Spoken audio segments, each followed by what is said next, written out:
I would be nothing, would have nothing, could do nothing. Come on. Simply put, what a mighty God we serve. Amen. And I certainly want to show my utmost respect to the pastor of this church, Overseer Roger Ross. All of the women of God who are here, particularly my pastor, Pastor Carolyn Harris, and Pastor Perry in his absence, and to all of the members of our alliance on the day. I want to say that I'm certainly aware of my assignment.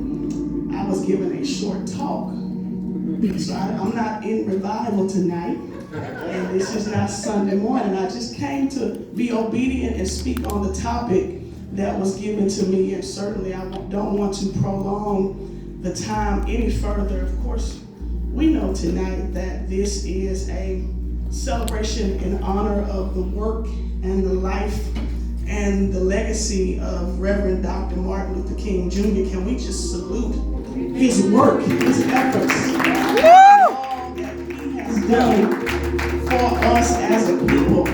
And because of that tonight, I believe that the topic that I was given may coincide with some of the work that he did.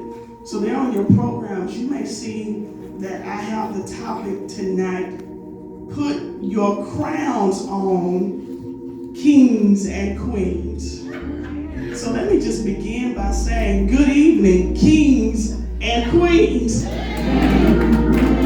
topic: put your crowns on, kings and queens. Can I just talk a little bit tonight? Can I just talk a little bit tonight? Here it is. Traditionally and historically, a crown was a piece of headwear worn to symbolize one's authority and royalty. It was what one put on the outside of them to distinguish themselves from commoners. It is the presence of a crown that positions one to be revered or respected. Though in these present times, we don't walk around with gold crowns on our heads, we can certainly distinguish ourselves from commoners. And many people do. But for me to have the topic that I was given tonight, it suggests that somewhere many of us took our crowns down. How, you might ask, I'll tell you how.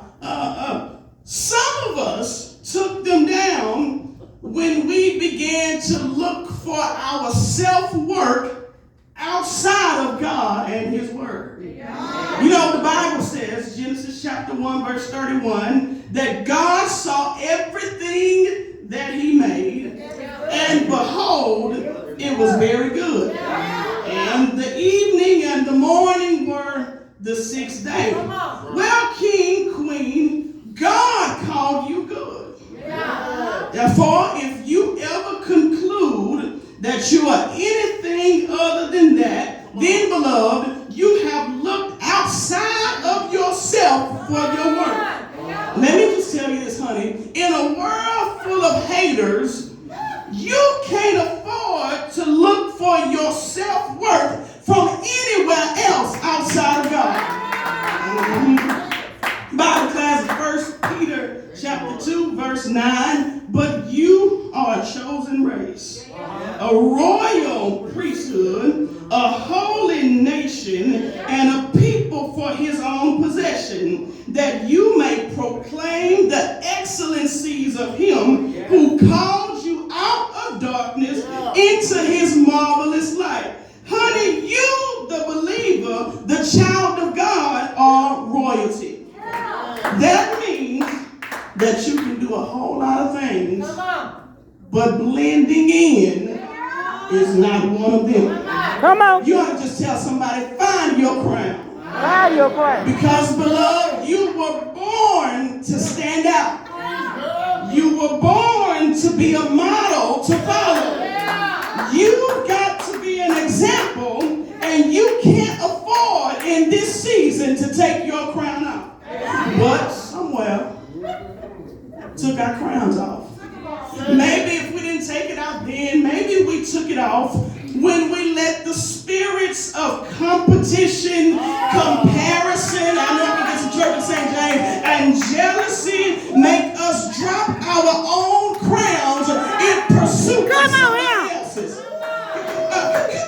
imagine, beloved, what would have happened had Rudolph the red-nosed reindeer cut off his nose the minute he realized that the other reindeer didn't have a nose like him? Well, beloved, had Rudolph done that, Santa and his sleigh would have still been sitting in the North Pole. And can I tell you tonight that some of us have placed our crowns down because when we look and compare ourselves to other people, something inside of us rose up and made us drop our crown in pursuit of somebody else's. But I came to encourage somebody in prayer tonight to tell you it's time to pick your crown back up again.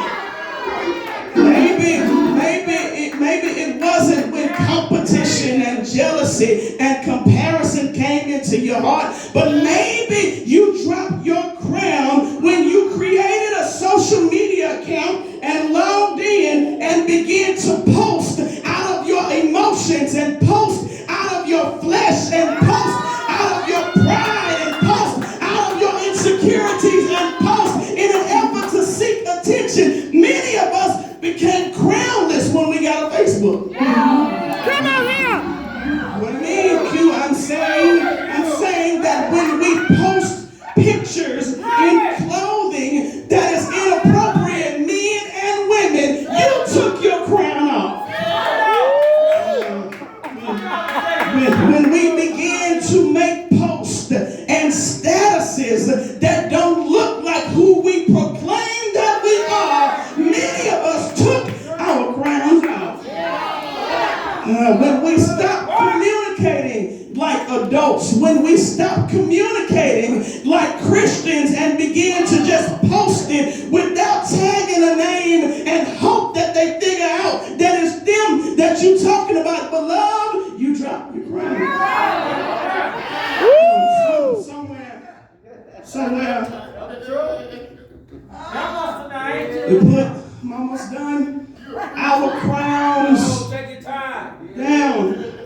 We put them down when we only embraced aspects of ourselves that were affirmed by other people.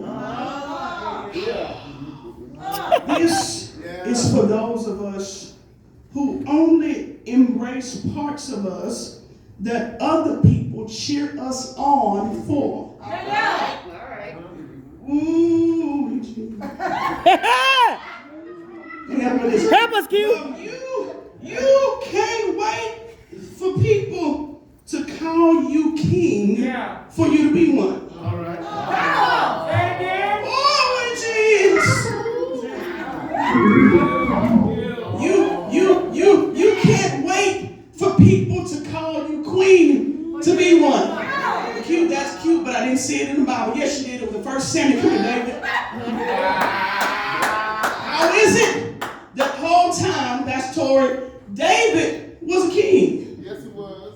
The whole time. In a family that labeled him the tender of the sheep. Oh, Jesus. I didn't come to do that tonight. But can I tell you, beloved, that there are many of us who have not been able to embrace the king and the queen in us because we expected it to be affirmed by people who was on hush mouth, knowing all of the time, David, that there is more in you than shepherding. There is more in you than tending to sheep. And let me tell you, beloved, there are some people in St. James tonight. I came to declare to you that there's more in you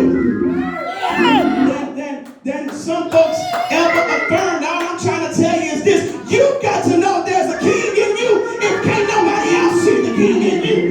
You got to know there's a queen in you if can't nobody else see there's a queen in you. You got to know there's a prince in you if can't nobody else